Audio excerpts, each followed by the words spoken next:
So I'd like to welcome you to this conversation with Sheroes, which is the world's largest women-only social network with 24 million members worldwide. Oh my God, amazing guys.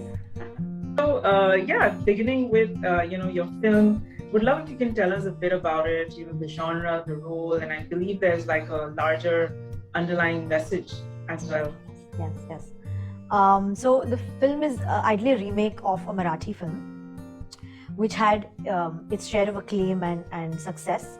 And we've remade it in Hindi this time, which is why it's called Shori.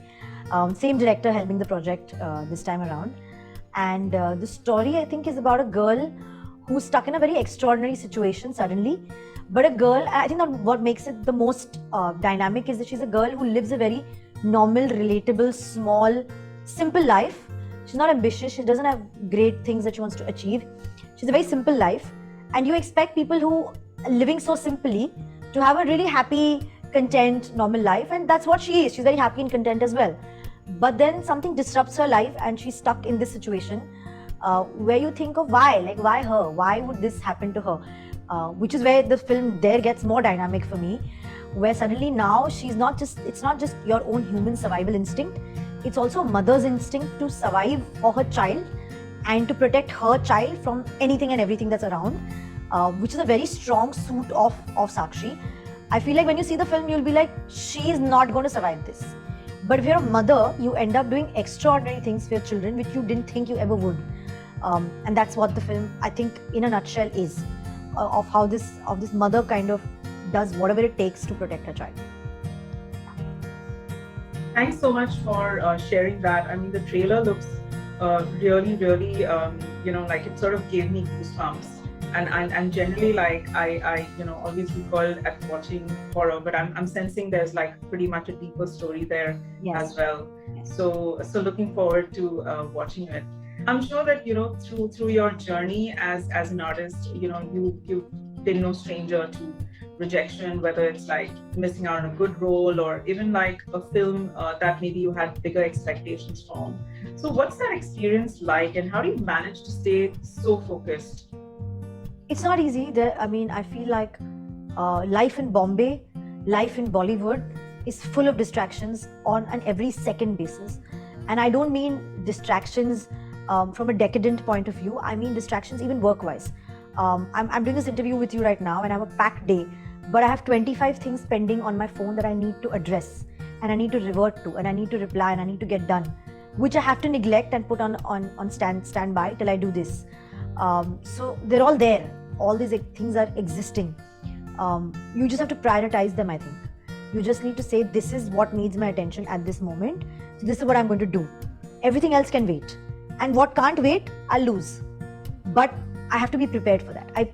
Humanly, it's not possible to be focused on 20 things at one time. Yeah, I think a lot of women everywhere will definitely be able to relate to that. And those are two really great takeaways that you shared.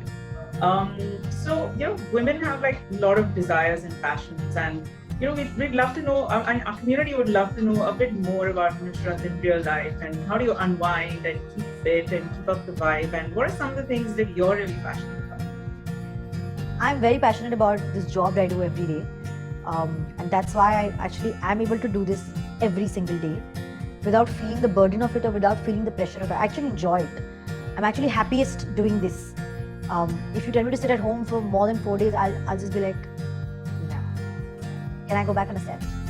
Can I go back on like interviews, or can I assist somebody on a set? Like, can I just be back there? So that's truly one of my largest passions.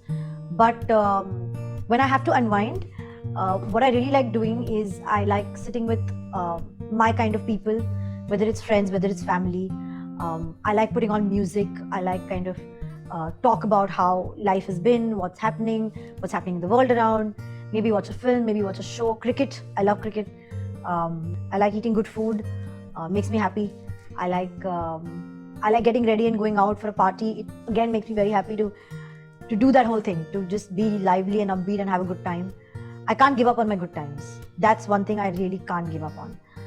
I feel like all this work that I do and all the grind I put myself through, if I'm not able to enjoy it, if I'm not able to have my good times, I'll just become too disgruntled about it. I'll just be like, where am I not living life? I'm not enjoying life. But I am enjoying life. I do it. So I balance it. That is really awesome. Love to see how you're owning this whole thing of really living it up, along with all this hard work and everything else that goes with it. So in 2018, you had your first film, which was part of the 100 Crore Club. Yeah. And how has financial independence been transformative for you? And is it something you deeply value and prioritize? I don't know how, but very, very early on in my life, I don't remember how old I was. I was in college, I knew that. I think it was my first year of college, if I'm not wrong, first year of college. And my dad had gone through a bad time in business, and we were struggling, as to say, as a family. And I don't know why, I remember my dad coming and saying sorry to me and my mother that things have not been great, and I'm very sorry, not able to give you all the best of things that I would have wanted to give you all as the man of the house. And when I saw him say that, as a child, something shifted in me. Nobody's taught me this, nobody's told me this. It's just something that came literally from inside me. I said, but why does he have to provide? Why is it his burden? Like, I was looking at him and I couldn't look at him as my father. I just looked at him as a person. And I said, so much pressure on one person. Why does he have to buy me clothes? Why does he have to buy me, I don't know, shoes or chocolates? Or why does he have to be the person spending the money on all of us in the house? Why can't we just make our own money? It's just a thought that propped up, and I didn't say it out loud to mom and dad at that point. It was in my head, and I went back to college and I just asked a few people. I said, how do I make money? It was as simple as that as a child. I said, I'm still studying, no one's going to give me a job. If I do an internship, it'll be for free. But I want to earn money. How do I earn money? Obviously, nobody asked me why, but then I had ideas and thoughts people gave me. And I started working. I sprayed perfumes on people in a mall as a tester girl. I went to conferences and I took people's greeting cards and I put garlands in their necks. They paid me 800 rupees a day for that. And that 800 rupees was money that I spent on things that were necessary for me to do. Whether it is if I wanted to eat here or watch a film or go here. I never came back home and asked my dad for money. I just kept working. So I did these jobs. Then I worked at Brunswick, which was a proper company, and I was a sales manager there. They gave me a monthly salary for that. I did that.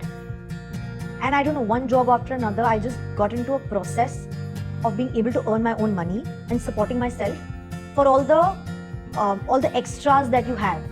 Of course, everything else my dad was paying for, I couldn't make that kind of money then. But I took the pressure off him very early on in life.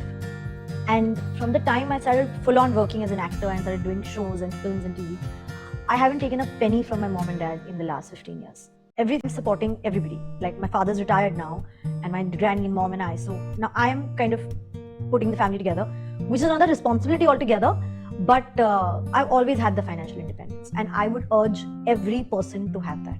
I definitely would. Also, speaking about your background, I mean, I know that from what I understand, you don't come from a film background, and obviously this has been like a different world and as a career canvas. And at Sheroes, in our community, we have millions of women who are entering micro-entrepreneurship for the first time in their lives, right? So what's been some of your career takeaways in terms of trying new things, pushing the envelope, really sticking around when the going gets tough? Any takeaways that you think could help our community would be really very much welcome. Being an actor is not easy. We don't have a timeline as to when we'll make it and when we'll not. I could be 60 and then I would get my first break. It's possible, right? I think it's just about knowing what you want to do, what you love doing, and not putting any pressure on it. Another very important point I'd like to say, because I've learned it the hard way, don't set unrealistically high goals. By that I don't mean don't set goals. I don't mean don't be ambitious, but know what your reality is and set a goal or an ambition real to your reality. If it is going to be that wide away, all you're going to end up with is disappointment, with baggage, with lows and constant frustration. Why would you do that to yourself? what is the point of life? You can't be that burdened with so many negative emotions. You're doing this for your own happiness. So then set your bar realistically right and achieve it bit by bit, step by step, slowly. When I wanted to be an actor, my aim was not to be a superstar leading actress of certain film. No, my aim was I want to be an actor. I want to do this every day. All I want is for people to cast me in work regularly, that I can go on set every day and do what I love. Where that takes me is a completely different conversation. Then when I reach there, I set up a new goal that now I want to work this way. I want to make this kind of money. I want this kind of fame. Then that became better achievable. So I think set your goals more realistically from where you are, rather than just looking up and saying, उड़ के जाएंगे. कैसे उड़ के जाओगे भाई? कहाँ से? पहले चल तो लो, फिर उड़ो. So that maybe. Yeah, absolutely. Thanks so much for sharing that. And, I love the fact that you brought in a little bit about the mental health thing as well. And, being realistic and like being happy while you do what you do. So just want to say that, congrats on the launch of your new film, and hoping that you have lots and lots more films coming our way. And all the best for the film Chori, which is going to be streaming on Amazon Prime Video on the 26th of November. Yeah.